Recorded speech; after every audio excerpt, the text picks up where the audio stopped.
Yes, Madam Chair, to finance the last quarter procurements of the Commission of the big items removed in the NEP, Madam Chair. O sige, hihingi na lang kami ng clarification. Yeah, yung unang-una, hingi muna yung certification na meron kayong allotment. Pero sabi naman ni Director, basta yung GAA nandyan, yun na yun. Okay. Pero yung DBM, meron rin kayong advice sa kanila o wala? Usually, ma'am, we have this circular issued and then yes, ma'am. Sige, pahingi na lang ng kopya ng circular. Ako naman hihingi sa COMELEC doon sa 12 billion. Anong balak ninyo paggastusan na 17 billion? Saan naman manggagaling yung 5 billion dahil 12 billion kulang pa rin? Madam Chair, we are going to submit to the committee the list of the expenses for the 13 billion, Madam Chair. Teka, 13. Na iba na naman. Yes, Madam Chair, because what was returned to the Commission out of the 17 billion removed was... Teka.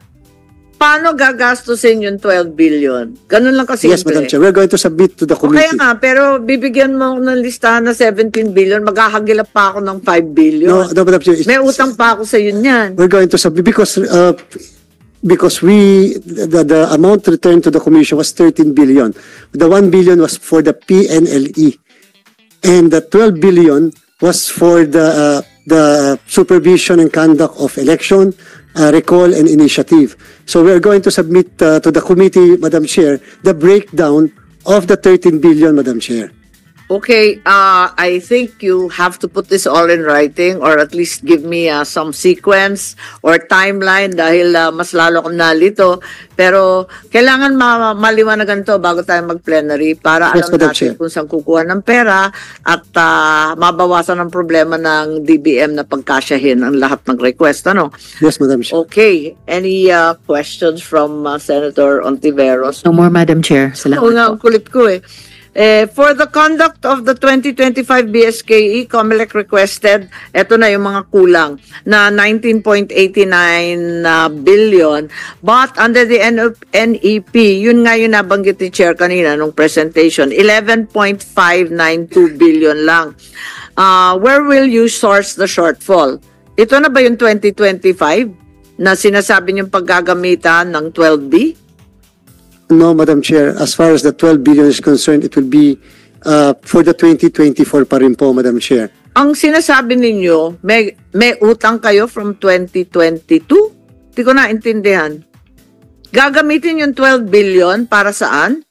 We are going to submit the list. Shortfall for? The shortfall para sa 2024 po, Madam Chair. 2024. Kasi po, Madam Chair, Ano tayong election this year? yes, Madam Chair, but we are preparing already for the election of 25. Ganun po talaga yung budgeting po. Yes, of course. The previous year's budget clearly has the preparation. Yes, Madam Chair.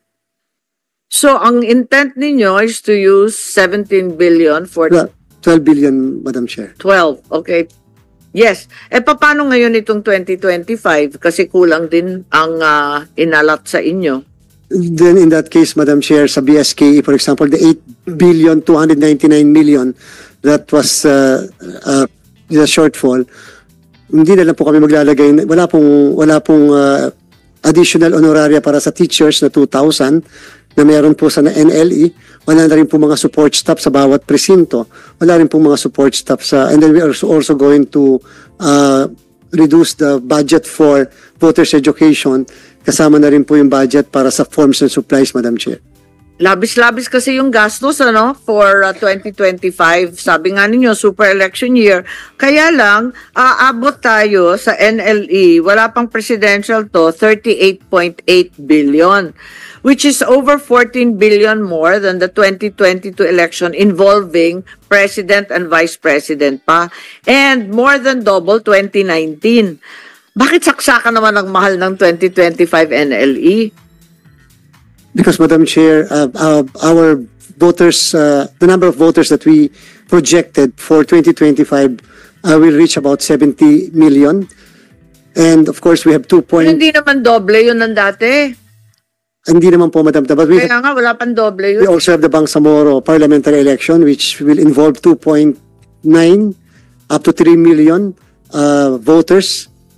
And of course, yun nga po, yung 2022, Madam Chair, wala po kasi siyang kasamang barangay and SK elections. Madam Chair, pwede Yes. sumigit ng isang tanong. Pinatatanong din ng Minority Leader, yung 17B po na tinanggal sa COMELEC previously, Tier 1 expenses po ba yun? Tier 2, Madam Chair. Lahat po, yung buong 17B, Tier 2? Yes, Madam Chair. Alright, salamat Madam Chair. Okay, so parang ang laki naman ng linaki. Because, yes po, tama po Madam Chair, because noong 2022 po, sa 2023 barangay and SK elections, wala po tayong support staff, wala Okay, rin yung po tayong, support at staff. wala rin po tayong mga support staff po sa bawat presinto. Mas malaki po kasi ang presinto, Madam Chair, kapag barangay and SK election, kasi po ang ating pong number of voters ay more or less 600 ang average.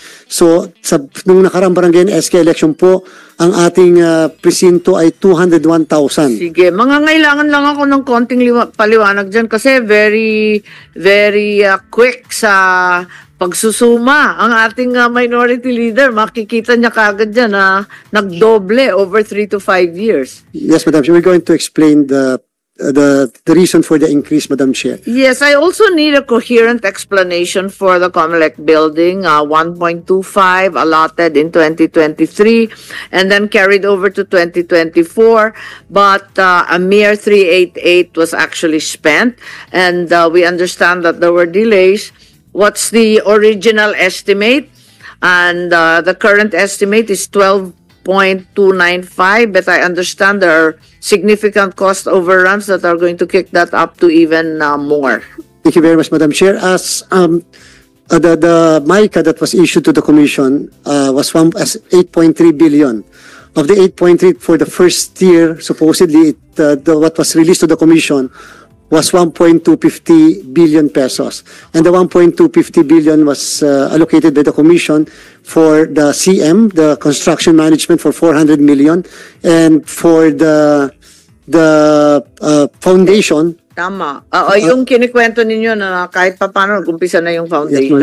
Because we Ano ang anticipated? Anong projected cost at this point in time? 13 billion more or less, Madam Chair, because po at the time na kinumpute po yan, 2,000. So yung 12.295, yung 13 billion na yan, sa palagay mo, matatapos na yan? Yan na yan? Wala nang cost overrun na dagdag Yes, dyan? Madam Chair. Kasi po, na-compute po kasi yung aming building noong 2018 Kaya nga eh. ng 76,000 per square meters po. O ngayon, Ngayon po, ang more or less po na per square meter dapat ng building, kahit po doon sa area na yon ay mga 120,000.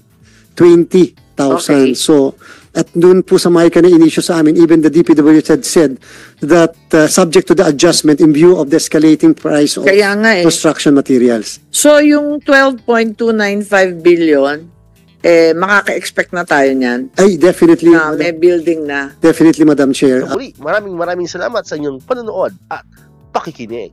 Once again, El Maestro, see you on my next vlog. Bye-bye!